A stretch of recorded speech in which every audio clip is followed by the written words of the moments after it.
بسم الله الرحمن الرحيم.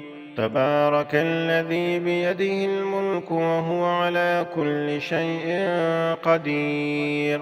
الذي خلق الموت والحياة ليبلوكم أيكم أحسن عملا وهو العزيز الغفور. الذي خلق 7 سماوات طباقا ما ترى في خلق الرحمن من تفاوت فارجع البصر هل ترى من فطور ثم ارجع البصر كرتين ينقلب إليك البصر خاسئا وهو حسير. ولقد زينا السماء الدنيا بمصابيح وجعلناها رجوما للشياطين وأعتدنا لهم عذاب السعير.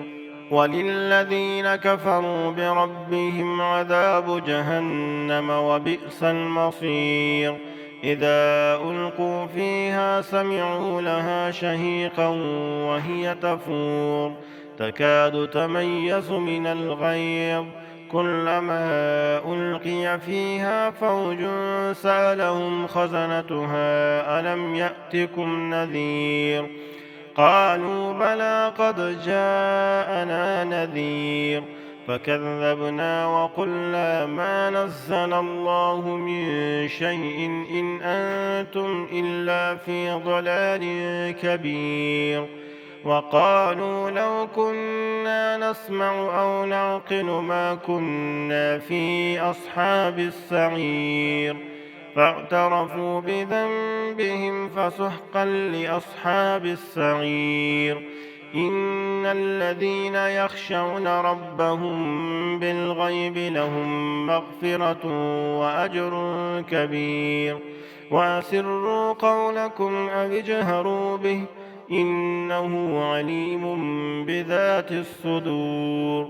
ألا يعلم من خلق وهو اللطيف الخبير.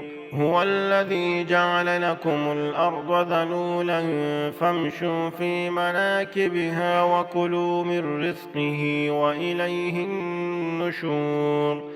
أأمنتم من في السماء أن يخسف بكم الأرض فإذا هي تمور أم أمنتم من في السماء أن يرسل عليكم حاصبا فستعلمون كيف نذير. ولقد كذب الذين من قبلهم فكيف كان نكير.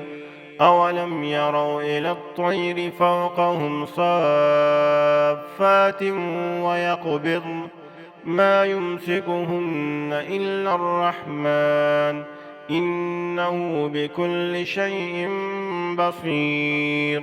أمن هذا الذي هو جند لكم ينصركم من دون الرحمن إن الكافرون إلا في غرور. أمن هذا الذي يرزقكم إن أمسك رزقه بل لجوا في عتو ونفور. أفمن يمشي مكبا على وجهه أهدى أمن يمشي سويا على صراط مستقيم. قل هو الذي أنشأكم وجعل لكم السمع والأبصار والأفئدة قليلا ما تشكرون. قل هو الذي ذراكم في الأرض وإليه تحشرون. ويقولون متى هذا الوعد إن كنتم صادقين. قل إنما العلم عند الله وإنما أنا نذير مبين. فلما رأوه زلفة سيئت وجوه الذين كفروا وقيل هذا الذي كنتم به تدعون. قل أرأيتم إن أهلكني الله ومن معي أو رحمنا فمن يجير الكافرين من عذاب أليم. قل هو الرحمن آمنا به وعليه توكلنا فستعلمون من هو في ضلال مبين قل أرأيتم إن أصبح ماؤكم غورا فمن يأتيكم بماء معين